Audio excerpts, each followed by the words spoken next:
when you live in a place that's at odds with your faith, you're going to have lots of tension moments, but those tension moments are going to grow you and they're going to stretch you, and you're going to learn how to navigate them with more wisdom and clarity and nuance that are invaluable skills for the rest of your life. When you think about Greek life, Christian faith might be the absolute last thing that comes to mind. But we not only believe that it's possible to be Greek and Christian, but also that it's the best way to experience Greek life and grow your faith. We have real, honest conversations about how to approach Greek life from a Christian perspective, including things like recruiting and pledging, drinking and drugs, sex and dating, leadership and philanthropy, and much more. This podcast is by Greeks and for Greeks. Our hosts and guests are all members of fraternities and sororities who collectively have decades worth of experience living out their faith in Greek life. Welcome to the Greek and Christian Podcast. Hi, everyone, and welcome back to the Greek and Christian Podcast. My name is Sarah, and I'm one of your hosts. I'm a Delta Gamma from Indiana State University. I'm Kristina. I went to USD. I was a Gamma Phi Beta there. And my name is John, and I am a Sigma Nu alumni from Clemson University. We're so excited to be back with you guys for episode 2. And we're excited to get into what we have for you guys today as we continue to think about what does it look like to live out your faith in your fraternity or your sorority. So we're going to go ahead and dive in. And I'm going to ask Kristina, I'm wondering if you could give us a little bit of a recap about where we went on our last episode. Sure. I really loved our discussion last episode where we talked about Levi in Mark 2 and, the great story about him deciding to follow Jesus, but not actually leaving his friends behind, like inviting Jesus to come right in the center of his community. And it was such a great discussion about what is real when we actually decide to follow Jesus and how do we be both? How do we be both fully Greek and fully Christian? And I think if that's our goal, if we are kind of saying like, yeah, I want to be fully both, then what do I do with the tension? So we kind of talked about that a little bit last week, but to answer that even deeper, we're actually going to go back to the beginning this week. So we're going to start with Genesis. And the next few weeks, we're going to go Genesis to Revelation.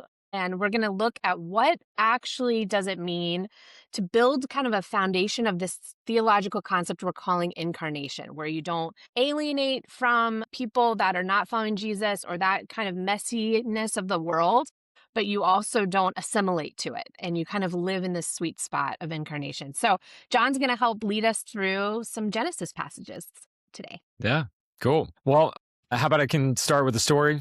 Story time. Everybody enjoys a good story. So if you listened to last week's episode, you heard a bit of, my story of finding and following Jesus in my fraternity. The Cliff notes would be, first, number one, I joined for none of the noble reasons like brotherhood or leadership or philanthropy. It was like big parties, good times, that whole thing. The first 2 years, lived the stereotypical kind of work hard, play harder lifestyle. Had a come to Jesus moment. Last 2 years was spent trying to learn how to live out my faith in my fraternity and share my faith with my fraternity brothers. So that story I'm going to tell takes place like my junior year, where I'm trying to live out my faith in my fraternity. I was at a party at our fraternity house, and how often happens at parties, like a group of me and my pledge brothers kind of broke off to a different room to hang out for a little bit. They wanted to take some shots and do some other things. And so I'm with them in this smaller kind of side room, just hanging out. And I had come into that year having said, like, I'm just not going to party the way that I used to. I'm not going to get drunk the way that I used to. I'm not going to smoke pot like I used to. All of those are long stories that could be saved for a different podcast episode. But that's where I was at that moment. And my fraternity brothers, my pledge brothers in particular, had taken notice that I wasn't partying like I used to. So here I am in this side room with like 15 other guys hanging out. They're taking shots, smoking bowls, and I'm sitting there, off to the side beside one of the guys. And then the inevitable question came up. The question that I was terrified to come up and to have to answer. And one of the guys turned to me and was like, dude, I heard you stop partying. Like, what's with that? And it's that question and in that moment that I could feel my heart rate increasing. I could feel my breathing speeding up. I could feel the tension in my neck. I'm having like an adrenaline response. I feel nervous. I feel anxious. I feel a little bit of fear in that question and in that moment. And what's wild is that while I was feeling all of that, I kind of had this freeze moment, if you will. I turned and looked to the rest of the room, and everyone had stopped. It was like mannequin challenge kind of status where everyone had kind of freeze framed and, like shots are still pouring, like spilling out, like bowls still smoking, everyone is looking to me because the question on everyone's mind is like, yes, why this changed? Why did you stop partying? And I totally froze in that moment. I was terrified to talk about my faith because I was terrified to disrupt these friendships and to make it weird. And so in that moment, I just explained it away. I talked about like, oh, I'm started going back to church and, just kind of trying to do things differently right now. And they're kind of like, okay. And then they just went about their night. But that was one of the key tension moments that I can remember, where it felt like my faith and desire to be faithful to Jesus and live out my faith and my desire to be in still close friendship with my fraternity brothers felt like they were pulling against one another. And again, I think we all have these tension moments, right? Where we can feel the tension between our faith and our friendships, or between our faith and the culture of fraternity and sorority life, that at times can feel like it's misaligned or at odds, with our faith. So for this episode, I want to talk about 3 questions. Number 1, why do we feel this tension? What actually causes the tension? If we were to take that feeling, that I had and to deconstruct it, what's inside of it? What's kind of driving this tension that we feel? Number 2 would be, is this tension a good thing or not a good thing? Is this something that we should be avoiding or trying to resolve, or not? And number 3 is then, how do we actually respond to it? How should we initially respond to the tension that we feel? And so, as Kristina alluded to, to answer those questions, we're going to go back all the way to the beginning, to Genesis, and talk about a little bit about our origins and how God's design for us could actually be at some of the root cause of, the tension that we feel. So to give you a little bit of background, to, kind of geek out for a second on Genesis 1, it starts out with, right, in the beginning, God created the heavens and the earth. And then it says, now the earth was formless and empty. Problem, the earth is formless. There's no order to it, and it's empty. There's no life in it. So solution, what does God proceed to do? He forms it and he fills it. And there's a really cool kind of literary structure where days 1 through 3, God is forming things, right? He separates light from darkness. He separates, the waters from above, which is the sky, and the waters from below. And then on day 3, he separates the waters to create dry land. Then on days 4 through 6, match on exactly to days 1 through 3, where he's filling those spaces that he just created. So day 4 matches days 1, in which he fills the light and dark with sun, moon, and stars.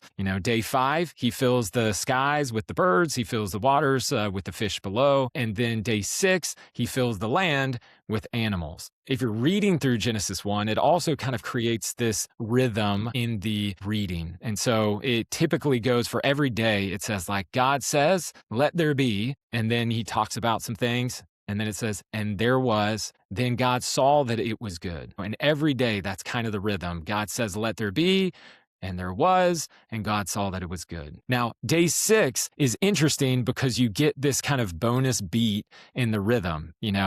God said, let there be, and he creates all these animals, and there was, and God saw that it was good. But then he interjects with an extra thing, and he says, let us make mankind in our own image. And when he talks about people, he breaks out this longer section about the creative intent behind people, which is unique than everything else in all of creation. And so that's where we're going to dive in specifically with the passage. And so, Sarah, do you want to read Genesis 1, 26 and 27, and then we can Talk about it. Then God said, "Let us make mankind in our image, in our likeness, so that they may rule over the fish in the sea and the birds in the sky, over the livestock and all the wild animals, and over all the creatures that move along the ground." So God created mankind in his own image. In the image of God, he created them. Male and female, he created them. God blessed them and said to them, "Be fruitful and increase in number, fill the earth and subdue it." There you go. So if you're tracking along and just making observations of that little section, the word image comes up multiple times. 3 times God talks about making mankind in his image. So I'm curious, just as y'all hear that, what kind of comes to mind as you hear the word image? I think for me, when I think about images, I think about our culture, first of all, is like bombarded with images. Like we are on our phones all of the time. We're looking at images. We want to project a certain image and like kind of curate that online with how people see us. You know, people talk about like our highlight reels are out there. So sometimes you have people that their whole job is to manage people's image. So there's just it's that's what I think of, you know, it's just like this idea of can be who you are, but it's also one that you can kind of fake too, you know. So those are kind of the ideas that come to mind when I think of just the word image. Yeah, I'm with Kristina. I think of social media comes to mind when I think of images. Um, and yeah, I think of like a reflection or like even like a reflection in a mirror that comes to mind when I hear that. But I think image in my mind actually has like a negative connotation with it because of social media, because of like keeping up your image or curating a certain kind of image. That doesn't really sound, at least in this culture today, it doesn't necessarily sound like a positive thing when we talk about our image. So that's what comes to mind for me. Yeah. All of which totally makes sense. I think in the modern cultural sense, social media and image management, right, are all normal things to come to mind. And I think if if you use that as an example, social media and all the images, that we put out there on all our different profiles and platforms and everything, those images really are a projection of who we want people to see us as. Those images aren't us, but those images are representative of us. And we try to put this compilation of images together to show, hey, this is what I'm like. This is who I am. This is the type of lifestyle that I live. And I think there's a lot of similarities here in when we hear God use the word image, because that's the idea behind, the biblical word image, is that it is a representation of, it's a symbolic representation of something else. And that something else in this sense, is God. So, Sarah, you mentioned it, but that came up for me too. When I think of image, I think of like a mirror image and a reflection. The reflection is not the thing, but it's representative of, the thing that's being reflected. And so in this sense, when God creates people and he says, let us make mankind in our image, he is creating us to be like little mirrors. We are meant to be mirror images of him. We're meant to reflect his presence and his character to everyone and everything around us. We are meant to be these walking, talking, breathing, living images of God. Therefore, like social media, in the same sense that when people look at those images and those are representative of like, this is who I am, this is the lifestyle I live. If someone were to say, well, like, what is God like? Who is God like? God would say, look at people, and people are meant to be designed to reflect who God is and what he's like and the kind of lifestyle and the character that he calls us to reflect. In a similar sense, I think you could think of our fraternities and sororities. This is true of like when we wear letters, right? Our letters are not the fraternity and sorority like the brothers and sisters that make up the fraternities and sororities are. But when you put on those letters, for better or worse, you represent your chapter. This is like why sororities have standards, right? Because everything you say and do and the way that you carry yourself, whether you know it or not, or you're thinking about it or not, is representative of your fraternity and sorority. And so, I know for us in Sigma Nu, we weren't even allowed to wear letters until we completed the initiation process. And the purpose behind that was that you can't be a representative of this fraternity until you know what this fraternity is about, until you know the values and the principles and the kind of people that we want you to be, because when you put on those letters, again, for better or worse, what you say and do and how you act is how people are going to view your fraternity and sorority. And the exact same it is true of our relationship with God. Everything, for better or worse, the way that God has created us is that the things that we say and do and the way that we treat one another is representative, or was originally designed to be representative of who God is. And so it's with that in mind, going back to our original question, what causes this tension? I think there's actually two potentially competing desires that cause this tension. And the first desire is, I think we have built within us, like in our DNA, this deep desire to represent God, to be his image, to reflect him well, And so I guess I'd, pause. I'd be curious, how that idea lands with y'all. I have like distinct memories of sitting in chapter and like something happened on campus where we did something that like wasn't that good of a look, and the president being like, "You're always wearing your letters, like you're a Delta Gamma whether you have letters on or not." Yeah. That was like such a thing that we always talked about. Or during recruitment, when we would actually wear our letters every day during like recruitment season, rush season, we would get pep talks about like the PNMs are watching, you're wearing your letters, like you want to make sure that you look presentable, you're acting kind, you're doing this and that. It's just, you were saying all that and I was immediately brought back to being in the chapter room and the president being like, "You are always wearing your letters." So I thought that was funny. It took me back. Those are my thoughts so far. Kristina, what do you think?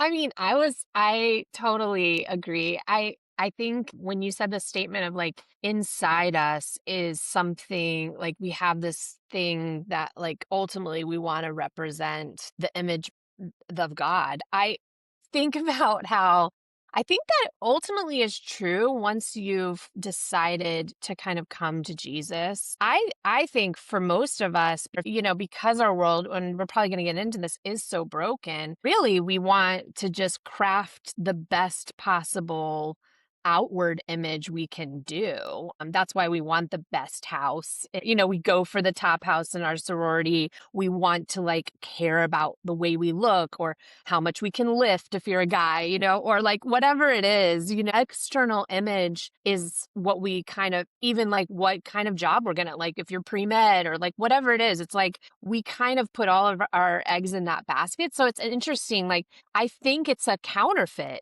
really to this idea of what you're talking about, of we're trying so hard to project this image. And I think Greek life, it's even more that way, right? Of like, we want to win Greek week. We want to do all of these Sure. things. We want everyone to be like, "Oh, how many girls did you get this time during recruitment?" We're like, "The most," like we had a quota +4, or whatever it is. But it's just that we strive for that. And yet it's not actually in line with how we were created. So I'd love to talk. I'm sure we're going to get there, John, but I think that's also a tension of like, we're trying so hard to project something that I just think in the end isn't going to be real. It's just counterfeit to actually how we were created to be, to figure out who we really are, who God says we are, I guess is the way to say it. Yeah. Yeah. It's actually a great point. I mean, and I think that desire to want to project some kind of image, any kind of image, God or the culture around us, or like I'm, fit culture and you look the part, or you just wake up like this, or, you're a leader on campus, or you're the funny guy, or you're the whatever it is. Like the fact that we want to project any kind of image, I think is evidence of like God's creative intent, like that we are designed to be mirrors. We will reflect something. The question is, what will you reflect? And I think there's potential in that of, will you reflect God as you were created to be, or will you reflect something else? Will you reflect the culture around you? Will you reflect or project what you want people to think about you? And so I think it's a great point, and I think it's evidence of like the creative design that we will reflect something. The question is, what will you reflect? That's so good, John. I think that's so good. And I think it's also like that idea of until you go to the source, you're always going to be like fumbling around on some level. Like, and that image that you project, you can work so hard on it. You can curate it so perfectly. And yet at the end of the day being like, who am I really? Like who will tell me? Who will tell me who I am? And I think that longing is what God puts in each of us, even before we become a Christian. Like, who will tell me? And so, unfortunately, we go to the culture, we go to the world, we go to our chapters, we go to whatever will tell us, because we're asking, like, who will tell me? Will you tell me, like, who I am? Yeah. Yeah. And we're just longing for the one voice, the only voice that can, like you're saying. I love that. Yeah. Yeah. And it makes sense why it matters so much to us, because I think baked into the idea of, as you're talking about it, image, is that our image or our identity is the place where we draw our sense of value. It's a place where we draw our sense of like affirmation or validation or sense of significance of like you were saying, I'm a pre-med major. That comes with a sense of like significance to it. Or even you said like, we want to be a part of like the top house on campus, because you know that when you put on those letters, that comes with a sense of significance. Like people will immediately associate you with like, oh, they're a part of that chapter. So that means that like they're the best looking, or they have the best parties, or they get the best guys or best girls, or whatever it may be. That's why the image really matters to us, because it's, it feels like that's where our sense of self-worth comes from. And again, the question is like, well, whose image are you reflecting, or what image are you reflecting? Where are you drawing that sense of like self-worth and value? And is it from God, or is it from something else? It's not a matter of like, if you will try to reflect something, it's just what you are reflecting. And so I should say, for those of us, because this is the Greek and Christian podcast, our assumption is that if you're listening to this, you have some modicum of faith or desire to follow Jesus, right? And that you've already made the decision that, hey, I actually do want to live into this image of God. I actually do want God to be my source of life, my source of value, validation, and significant. I do want to represent God well. I want to be like Jesus, and I want to hear God say about me, like, this is my son and daughter whom I love, who I'm well pleased, right? That we're representing him well. We're a good example of him to those around us. And so I think for us that are following Jesus, I think it's evidence of some of that creative intent, that we have this deep desire to be faithful representatives of God. And I think that is one of two desires that kind of cause this tension, of being Greek and Christian. The second of which I think comes from Genesis 2. So if we flip the page and look at a little excerpt from Genesis 2, then we could talk about this kind of second desire that we have within us. So, Sarah, you want to read the excerpt from Genesis 2? The Lord God took the man and put him in the Garden of Eden to work it and take care of it. And the Lord God commanded the man, "You are free to eat from any tree in the garden, but you must not eat from the tree of the knowledge of good and evil, for when you eat from it, you will certainly die." The Lord God said, "It is not good for man to be alone. I will make a helper suitable for him." There you go. So the first part of that, right? God starts with a permission, not prohibition. He starts with abundance. You can have everything. Look at this beautiful place. All of these trees, everything in it, it's yours. I want you to enjoy it and live into it. But this one thing, just don't eat from this one tree. So you can have everything, but just don't eat from this one tree. We could put a pin in that, because we'll come back to that when we hit Genesis 3 in a second. But what I wanted to focus on is verse 18, where God says, Lord God said, "It is not good for man to be alone." So if you go back to Genesis 1, as we were just talking about, there's this rhythm to Genesis 1, right? Where it says every day, God said, "Let there be," and there was, and God saw all that he had made, and it was good.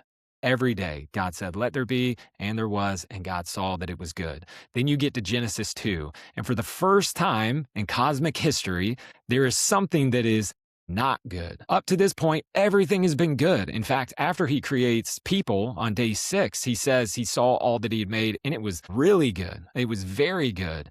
But you get to Genesis 2, and for the first time, something is not good. And what is that thing? It's isolation. It's loneliness, And so I'd be curious to hear, we could kind of kick the can around, like, why would God say it's not good for man to be alone. Christina and I talked about on last episode how we're like extreme extroverts. So this is really good news for me and Christina. I don't know. It just communicates that like that being near other image bearers, being near other people is like God's intention for us, which is really good as people who are thinking through what does it look like to be in messy and deep community and like really close quarters to other people. For me, mostly this is great news. Yeah, the same for me. I mean, but I think, even as an extrovert, it's interesting because people are not easy sometimes, right? And so there is this sense of like, is it easier to be isolated? Yeah, probably on some level. Like you don't have to deal with conflict. You don't have to deal with hard conversations. But at the same time, it's the loneliness you feel it acutely when you actually have it. Like when you move somewhere new or you are a new student on campus or if you've ever left a community to find a new one, like because of circumstances, you feel that thing you're talking about, John, that's in the Bible. That's like, it's not good. Like I need community. I need people in my life to do life with and I always think about that. I am somebody who's moved a lot in my life. Growing up, I lived in 6 different states before high school. Like I have moved around a lot as an adult. And I think it's an intentionality that I have to create community. But I also think there's the Holy Spirit in me that's like, you are never meant to journey alone. So you have to get in there and, do all the awkward icebreakers again. As much as I am an extrovert, I hate icebreakers. Like you go in, you're like, oh man, like someone's doing an icebreaker again. But I think that there are those awkward things because deep down, we know I need friendships. I need people that know me where I feel known. And I also need people that that I can say, I know you, I see you. And that takes time and intentionality. But yeah, I mean, without it, I think it's really hard to live life Yeah. well. Yeah. And when you have it too, like those deep friendships, that Totally. they're the people that when you're like about to get together, you're like excited to see that person. Like this is going to be a good time. I don't even care what we do, but it's going to be a good time because they're there. It just makes life fuller and richer because of those sort of people. And yes to all of that. I think it just goes to show again that we're created for connection, and community. We all need a tribe. We all need a group of people that we feel like we belong to. We all have this baked in need to like be known, to know others and to be known, like you're saying, Christina. And it's in the context of community that we find a lot of like our safety, security, sense of connection, sense of significance. Again, going back to like our fraternities and sororities, obviously, if you're in one, this need very well because you wouldn't have joined if you didn't have it, to be a part of this larger group of people. And the sum is sort of greater than the individual parts. I can remember going back again to my freshman year and pledge season, like walking around when you get to college as a freshman, like you're a small fish in a big pond. It's like, who am I? Like all of a sudden, nobody knows who you are. You don't have any of the reputation from high school. And it can kind of feel like, who am I in the midst of this? But I remember the first time, actually the day after initiation. And it's funny because all my pledge brothers did the same independently. We didn't know we were going to do this, but everyone wore their lettered shirt. And we only had one lettered shirt because there was like only one party that we had been to. So we were all wearing the same shirt. We all like, It's literally the cutest thing I've ever awesome. heard. That's we all adorable. showed up to breakfast and it was just like, oh, wow, like twinsies, I guess. There's like 20 of us that are all wearing this one blue Sigma Nu Mountain Weekend shirt. But the thing is that like, without that shirt, it's kind of like, you're kind of like a nobody, like who are you? But when you put on that shirt, all of a sudden you're a somebody. Because when somebody sees you and those letters, again, they associate you with everything and the reputation of that chapter. All of a sudden it's like, oh, he's a part of that fraternity. That must mean this and this and this. And there's a sense of like, again, that sense of value, significance that comes from being a part of this community, that the reputation precedes you. The sum is greater than the parts. And I think baked into all of us is just this desire to want to be connected, to want those, sort of friendships, to want to belong. And so that's the second desire. And herein lies, I think, the potential tension that emerges. So desire one, if you're following Jesus, I think there is a innate desire to want to be faithful, to faithfully represent God to the world around you. Mm. And number two, you also have this baked in desire to belong, to be in close connection and friendship with other people. And so I think it's from that this tension can potentially emerge. Now, if your community is in alignment with God and also shares that desire to faithfully represent God, then I don't think you're going to feel much of a tension, right? Because those two desires are kind of in alignment. They're kind of pulling together, if you will.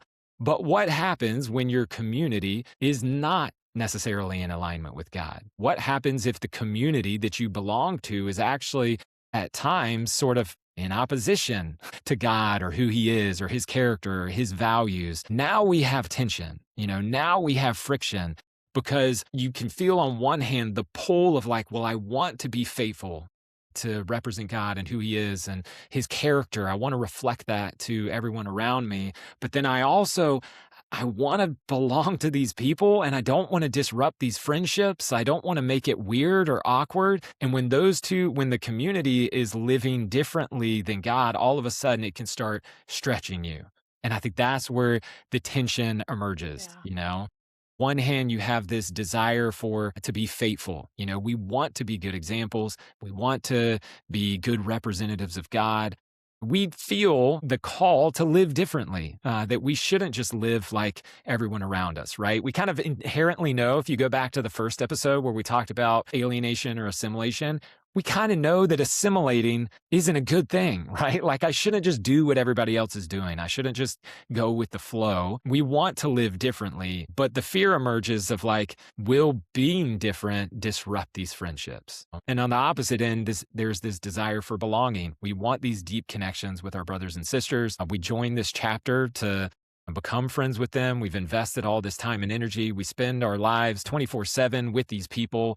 We want to have deep relationships. We want to have fun. We want to make memories and stories with these people. But we fear sometimes that if we live just in close proximity all the time, that we could start sliding away, from our faith, that we could sort of just compromise, or that we could just sort of do what the culture is doing around us. And so I think that's the tension. If you were to like, what causes and what drives this tension between being Greek and Christian, I think it's those two things: this desire to be faithful and this desire for belonging.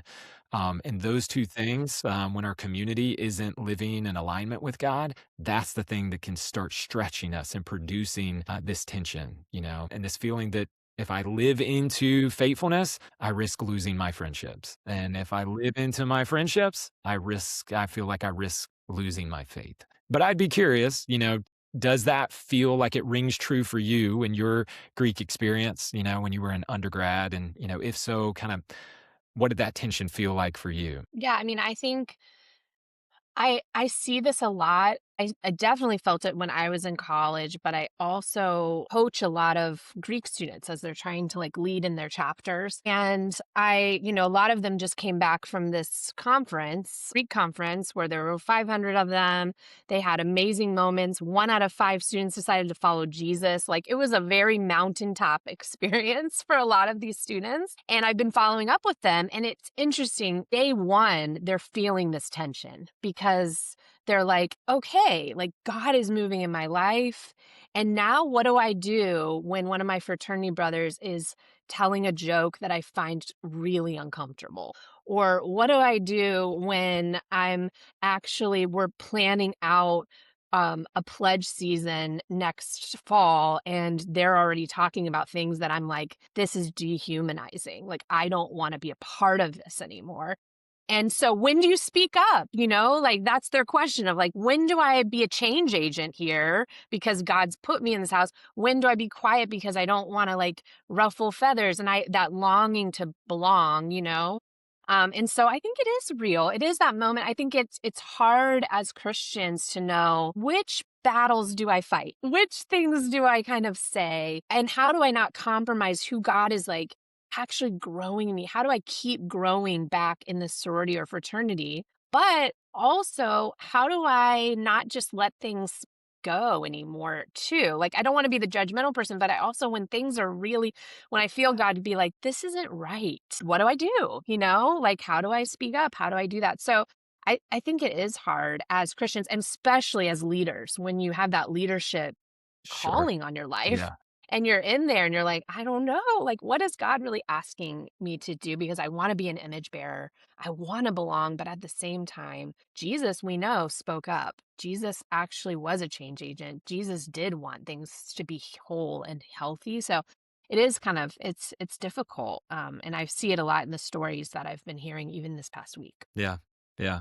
And I think you're hitting on it on two different levels, in terms of being an image bearer, of God. On one level, it's just like individual character, personal character. Like, how am I, Yeah. talking, acting, treating other people? But when you're a leader, it also taps into this other level of not just character, but culture. How am I actually changing the culture around me to actually reflect God's character more? And that adds its own, layer of complexity on top of it, but is also part of the creative intent. Like you read, Sarah, in the first Mhm. passage, that after God said, like, let us make them in our image, he blessed them and told them to be fruitful and multiply, like fill the earth. And so the whole idea out of like the Genesis story is that the purpose of humanity is like God creates this beautiful, abundant, good place that's just like overflowing with his goodness and presence. And he says, okay, now I want you to do what I've been doing.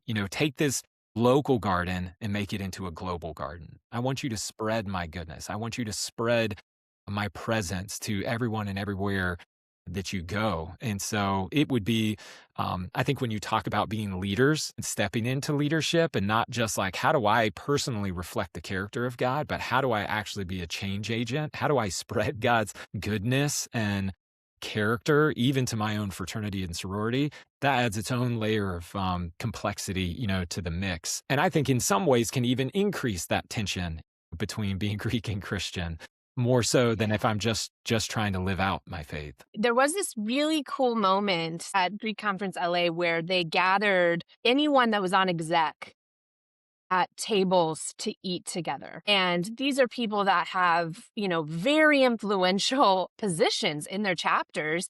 And they gathered them for lunch to say, why would God have you here Yeah. in your chapter in that place? And it was so powerful for them to wrestle with that, but also to be like, what if I'm actually like VP of sisterhood, not because I just wanted to be prominent in my, help out or be on exec, but what if God placed me here to actually create a healthier version of sisterhood? Or what if I'm actually president, not because it's like the top dog, but I actually am president because God's like, enough. There's things that need to change and reflect my image more. And you could be that person. And it was just really a cool moment. I wish we had more of that. I would love there to be more of that for people that are Christian and in these positions to say, wow, like I actually could be somebody that could bring more of who the image of God into my chapter. And that actually might be what God's calling me to do. And so I just, I don't know who listens to this, but I just felt that in my heart of like somebody might be listening. I just got elected as something. And now I feel like God is actually speaking to me to say, maybe I should look at this through the eyes of God and what he might have for me here. Yeah. Kristina, it's interesting you brought that up. When I was thinking about this question, I actually didn't feel the most tension when it came to like partying or boundaries or anything like that. Where I felt the most tension was when I was the president of my sorority. Mm. And all of a sudden I had this like really big opportunity to make an impact.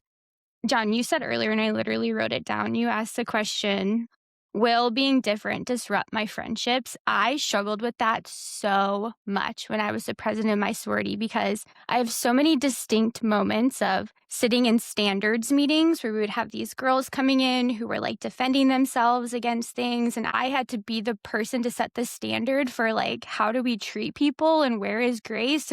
And then I remember like leaving and joining my friends for dinner and then being like, what happened with this girl? What happened with this girl? And being like, oh my gosh, I have to choose between like being boring is really what it felt like and being like, sorry, I can't talk about it, or feeling important and like I had something to offer and being like, okay, so here's what happened with this girl. Like, that is where I remember all of my tension being, was when I had this like prestigious leadership role and all of a sudden I had all of this information and all of this responsibility and also like was following Jesus and I wanted to like do it well but also feel important. That is where I felt most of my tension was when I was holding these like big leadership roles and governing 150 women and having to decide like how much is too much when it comes to talking about things and like what words do I choose to use when I'm like helping come up with like punishments for girls who like go against the bylaws. And it was so hard. It was so hard to figure that out. Yeah. Well, and the irony, some of these chapters, the irony of it is that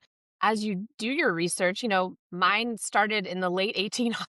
And what's ironic is a lot of them started with women and men that were deeply Christian that started these chapters. And they wanted it to reflect the image of God. They actually wanted the belonging to happen, to be healthy and good. And they had scripture in their ritual that some chapters have chosen to take out or keep in. And, some people read it and they have no idea what it means. But it's really, I love that there's kind of a movement happening right now where people are rediscovering the roots of their chapters and they're starting to go like, actually the founders that were made to like learn about, they actually were people that deeply cared about God and put it in the fabric of our chapter. And I wish we had more of that. I think it would be awesome, for leaders to kind of rediscover that and reintegrate it in. Yeah, I think it's a great point because I do think leadership, again, adds another level of pressure to the tension. Because it's one thing to just try to live out your faith as just like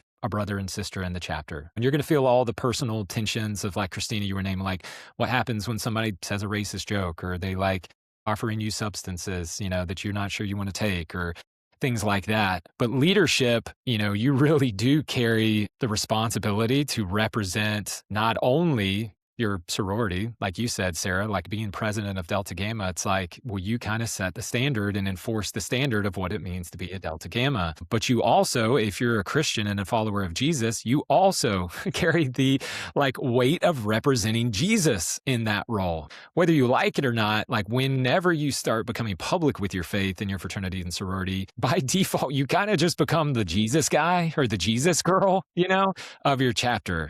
I did not I wasn't president of my fraternity. I was the chaplain, and when I was leading a Bible study in my fraternity, I know I felt that of all of a sudden, like I became the Jesus guy of the chapter and all of my actions and everything I did and said, felt like it carried more weight, because it's not just who I was, it's like representing who Jesus is.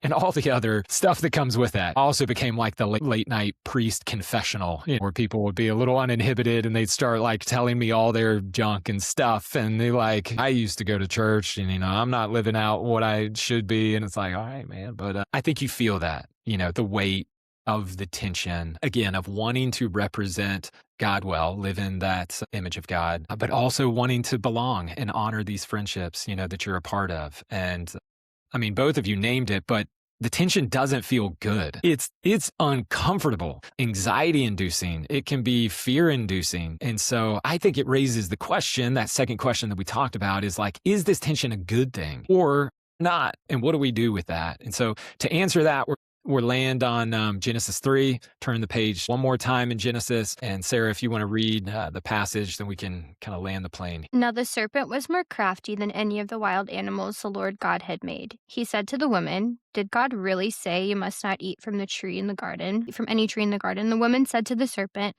"We may eat fruit from the trees in the garden, but God did say you must not eat from the tree that is in the middle of the garden, or you must not touch it or you will die.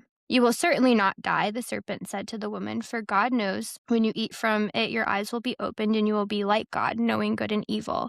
When the woman saw that the fruit of the tree was good for food and pleasing to the eye and also desirable for gaining wisdom, she took some and ate it. She also gave some to her husband who was with her, and he ate it. Then the eyes of both of them were opened and they realized they were naked, so they sewed fig leaves together and made coverings for themselves. So this passage, if you've grown up in or around church, you probably know that this passage is often referred to as, the fall of humanity. This is highlighting original sin, if you will. Like this is where humanity missed it, our original intent. It's the biblical author's way of showing us like, here's how it first all went wrong. And this passage is loaded. Like there's so much here that we could talk about for days on end, and I could geek out to like scripture stuff, but for the sake of our conversation and the sake of time, here's what I'll highlight. The serpent isn't just tempting the people to break the rules. At first reading, it can feel like that's kind of the simple interpretation. God says, don't do it. Don't eat from that tree. The serpent says, do it. And they do it, Yet I think the deeper logic here isn't just that the serpent was tempting them to break the rules. I think it's that the serpent is tempting them to make the rules. He says, listen, you won't die. You'll be like God, knowing good and evil. Number one, the tragic irony is that they were already like God. If you go back to Genesis 1, that's what God says. Let us make mankind in our image, in our likeness. They were already like God. The serpent isn't tempting them to be like God. The serpent is tempting them to be God. If you're God, you get to decide what's good and what's not good. You get to make the rules. You get to decide on your own. You don't have to look to God and his definition of good and evil. You can decide that on your own, and you could probably point to from there in all of human history where people have decided to rewrite the rules, to decide this is what's good and not good for me and mine, even if it comes to the detriment or loss of you and yours. And God's invitation, is to look to him and his definition of good and evil. They're going to have to know how to judge and discern between what's good and not good, right? They're created to rule creation and to spread God's goodness. Again, take this local garden, make it into a global garden. You're going to have wisdom of knowing what's good and not good to be able to do that. The question is, where are they going to get that definition from? And are they going to look to God for that definition and for him to make the rules? Or are you going to make the rules on your own? And that, I think, is the deeper logic of the original sin. It wasn't just that they broke the rules or that the serpent was tempting them to break the rules. It's that he wanted them to see, hey, you get to make the rules. And that was the temptation, right? When the woman saw the fruit, she said, all of a sudden, this thing that God said, this isn't good, she saw that it was good. And it was pleasing to the eye. And you know what? It was also desirable for gaining wisdom. And she took some and she ate it. And then she gave some to her husband who was with her. Dude, man, silent the whole time. He doesn't step in. He doesn't try to intervene. He's just a passive participant. And he takes some. He eats it too. He goes along. And there you go. Here's why I think that idea is helpful for this conversation. Because I think in our culture, especially in Christian culture, we tend to define what is good by what feels good. We're a very emotionally driven culture, or I should say what feels peaceful. And you hear phrases like this of well, I feel good about it because I'm at peace with it. I feel good about that decision. I feel good about this direction because I'm at peace with it. I don't feel any sort of internal tension. I feel inner harmony. And that's my trump card to say oh, this must be good because, I feel at peace with it. And that's not to say that feeling at peace with something is a bad thing. I do think it's an indicator of that it can be a good thing, but I don't think it's the ultimate thing, that should determine whether something is good or not good. But I think when that's your definition, that's how you judge between what's good and not good by what it feels like, or if it feels peaceful, then when we start to experience something that disrupts that inner peace, we are quick to name it well, this doesn't feel good, therefore it's not good. And then we quickly try to resolve it or avoid it, however we can. Which brings us back to the topic of hand. when we experience this tension between our faith, and our friends, between the desire to be faithful representatives of God and the desire to belong to this community, when we begin to feel that inner tension, I think oftentimes our immediate knee-jerk reaction is, this does not feel good, therefore it's not good, and I need to quickly sort of avoid this or resolve this at all costs, so that I don't feel anxious, so that I can return to this state of kind of like inner peace, if you will. In other words, we can look at this tension between being Greek and Christian as evidence that something is wrong. I'm doing something wrong, because if I was doing it right, I should feel at peace with it.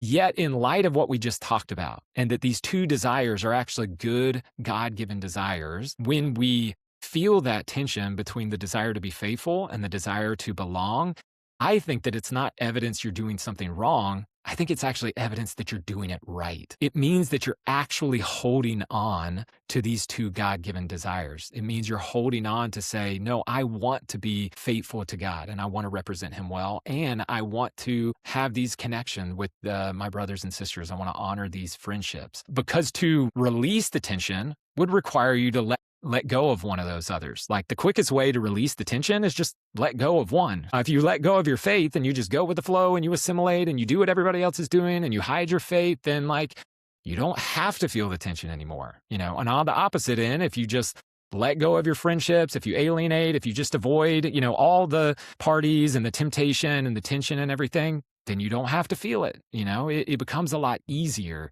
And yet, I think holding on to those two things is evidence that you're actually doing something right. And if the tension is actually a good thing, if it's evidence that you're doing a good thing, then I think the strategies of trying to avoid it or resolve it, to either assimilate or alienate, aren't the right strategies. I think when you feel that tension, all of a sudden the question becomes not how do I avoid this or resolve this, but how do I navigate this? In other words, these tension moments can become turning moments. They can become moments to turn to God and ask him, how would you have me respond here?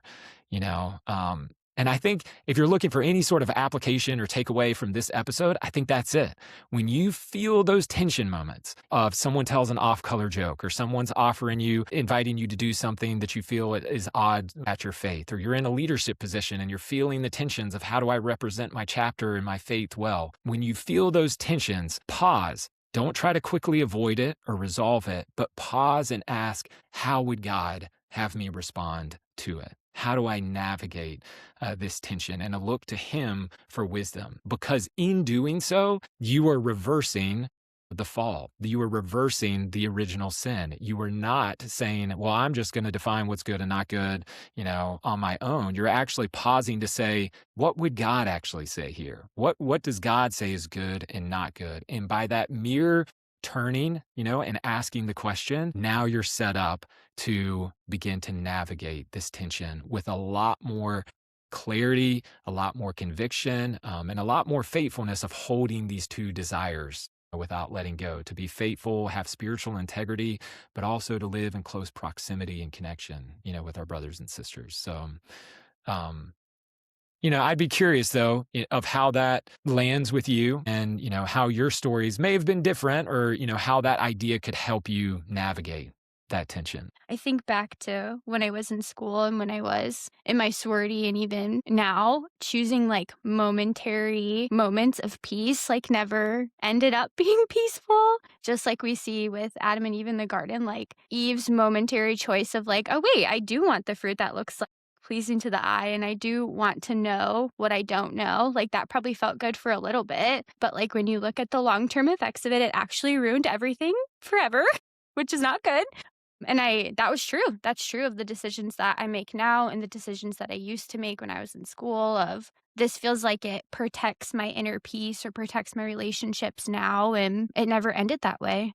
And when I wasn't choosing what God had for me, my own choices never ended up as good as what God would have for me. And there would always be repercussions that actually caused me to have less internal peace and more anxiety than had I just made the hard decision at the beginning and dealt with it then. Well, yeah, that's really good, Sarah. I mean, I think another way to look at it too, of the things you're talking about, John, is, I actually say this, I have teenagers and I talk to them about this a lot, that if you want to grow, you have to embrace tension, like Mm. in anything. I mean, so a lot of what we're talking about here is sometimes we feel like escaping the tension of like either I'm going to drop out of my chapter because it's just I can't be both, or I'm going to escape because I'm just going to be like everyone else. I'm not going to speak up. I'm not going to be different.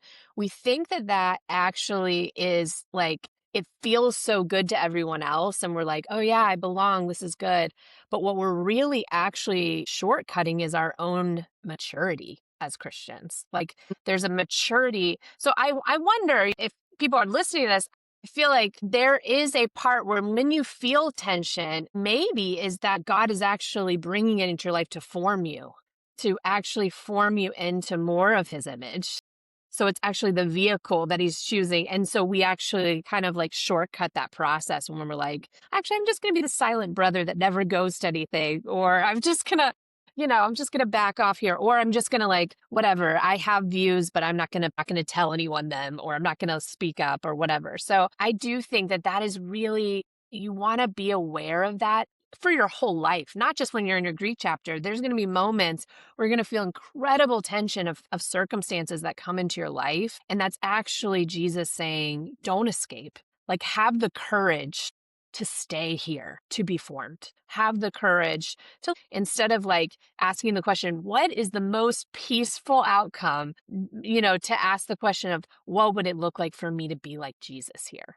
And that is way harder. And I think we often say this, all of us when we're talking offline, it's like, if you can learn to be strong in your faith and in your identity in Christ in a sorority or fraternity house, you're going to be okay.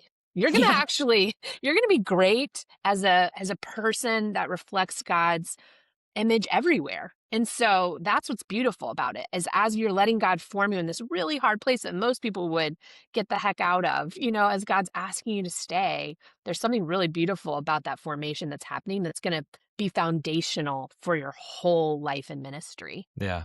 Yeah. I know we've talked about, if you can do it here, you can do it Yeah, anywhere. that's Yeah. right. Because the tensions don't go away when you graduate, like whether it's like a new job, you're a part of a new community now, or it's your family, or it's your whatever it may be, like these tension moments between our faith and a culture that at times is at odds with our faith, that never goes away. You're going at some point have to learn how to navigate that tension. And what better time to do it than in your fraternity and sorority? What better place to do it, And if you can learn to do it here and navigate that tension, you're going to do it anywhere. And this is why we talk about like now your faith in Greek life could be one of the best places to do it, because it's going to grow your faith in a way that you couldn't do anywhere else. Then if you were just part of a Christian community on campus, it's much easier, again, when your community is in alignment with your faith, it's much easier to live out your faith because everything is like easy. There's no tension moments. But when you live in a place that's at odds with your faith, you're going to have lots of tension moments, but those tension moments are going to grow you and they're going to stretch you, and you're going to learn how to navigate them with more wisdom and clarity and nuance that are invaluable skills for the rest of your life, I was talking to a student this week, and she was saying that she's decided, for a lot of reasons, after having this experience at Greek conference, that she's going to be sober at parties. And she's like, I just feel like it's a slippery slope for me. And so I was meeting with her a week after this new her.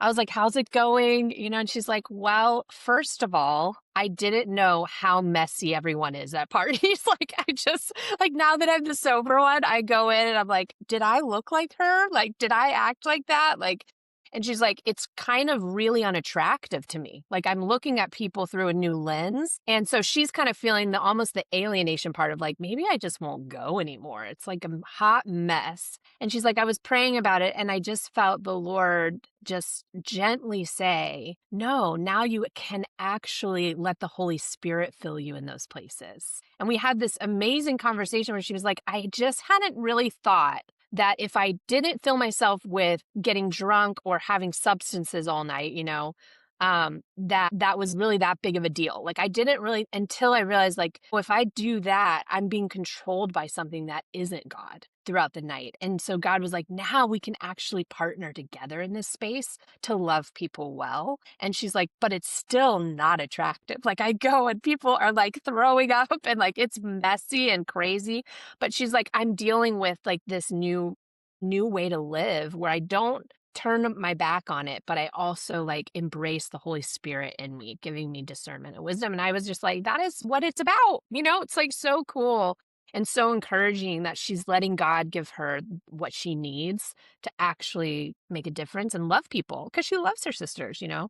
But I thought it was also funny that she's like, it was like holding a mirror up to her about like who she used to be. And she's like, it wasn't good, Kristina. Like it wasn't a good look. I know. I remember that feeling too when I was in college. Well, I think that's hey, it's a great place to land for episode 2, and we will continue the conversation, from here. I think the question remains of how do you navigate the tension? If the tension isn't something to be avoided or resolved, if it actually comes from these good God-given desires to remain faithful representatives of Him and also honor our friendships, then how do you navigate this tension without compromising your faith or your friendships? And we'll continue to look at more passages throughout Scripture that give us more wisdom to be able to.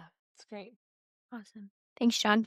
I'm excited as I think about like the rest of what we've talked through about the passages and stuff we want to go through for the rest of the season. I'm excited to dive into like stories of actual characters in the Bible. I just think it'll be good for myself and our listeners to identify themselves in some of these characters and how what was true about Scripture is still true for navigating fraternity and sorority life now. So I think it's going to be awesome. Great. Okay, do you guys want to end with a little bit of a game? Sure.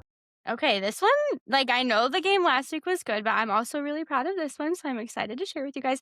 Okay, this is a new segment that I would like to introduce, and it's called Greek of the Week. What? How fun, Sarah. So as you guys probably know, the Winter Olympics wrapped up from today when we're recording. It wrapped up on Sunday, so February 22nd.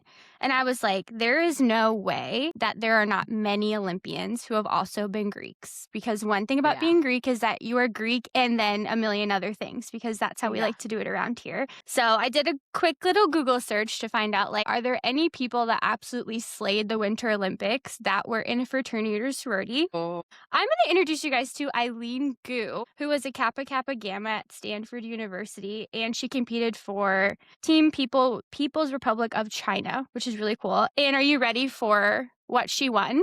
It's really impressive. What? So our Kappa Kappa Gamma queen is a freestyle ski person, but she competes in like a bunch of different events. So she won at the 2026 Winter Olympics. She won gold in freestyle ski half pipe. Cool. Silver in freestyle ski big air, and silver in freestyle ski slope style. I don't know what any of those things mean, but they sound incredibly impressive. And it also says that her Olympic career, she is now the most decorated Olympic freestyle skier ever with 6 total medals, which is crazy. Kappa Kappa Gamma. There you go. That's awesome. Okay, and then I have a question to go along with that. Are you ready? Yes. Okay. Okay. If someone was forcing you to compete in an Olympic game, a Winter Olympic game, which one do you think you could get away with competing in without looking like a total loser? So which Olympic sport are you like, I could maybe get by without looking like an absolute loser? What would it be? Auto answer, curling. Curling's Are you hard, doubting my although- abilities? Yeah, listen, I'm not only you am I are good at doubting your cleaning. abilities, I'm not only doubting your abilities, I also think that you don't know. I think curling is extremely technical. You would be the sweeper, is. Jad. It is. But I'm, hey, a mean shuffleboard player. I like bar games, just sliding the little things. I feel like, hey, put a broom in my hand. I could do some work. I feel like I could have the touch for it. Did feel like curling was on all the time this year, Yeah. more than other years. I was like, there's other sports, right? I have actually talked about this with my son and he disagrees with me, but I think that I feel like, and because this is like a partner sport too, I think bobsledding. I think I could do bobsledding, and I think it would be so fun. And even if I wasn't like great at it, I think it would be a fun journey. It does look a little dangerous, but you do have a helmet and you have a partner that could help you. But yeah, like curling, there's a lot of really funny TikToks right now about curling, and like Yeah. and how it like is very similar to cleaning your house. Anyways, Those are good. I was just gonna say I'm picking ice hockey. One, because I would like to be involved in the women's ice hockey team because they're amazing. And two, because there are enough players on the ice that I could get away with doing nothing. you're right. Yeah, if That's you're my like a answer. decent skater, I guess that's the key. You Yeah, got and to I be grew an up with ice a pond. skater. Like I know how to ice skate. I could hold my own, but it would not be Okay. anything impressive. Anyway, happy end to the Winter Olympics. Thank you guys for participating. World Cup is next. World Cup Ready. is next. Can't wait.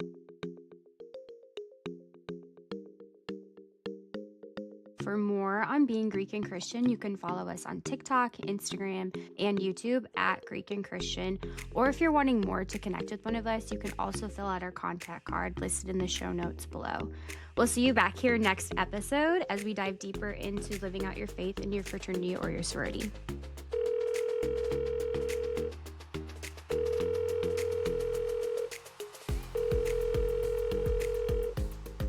Hello, please leave a message after the tone.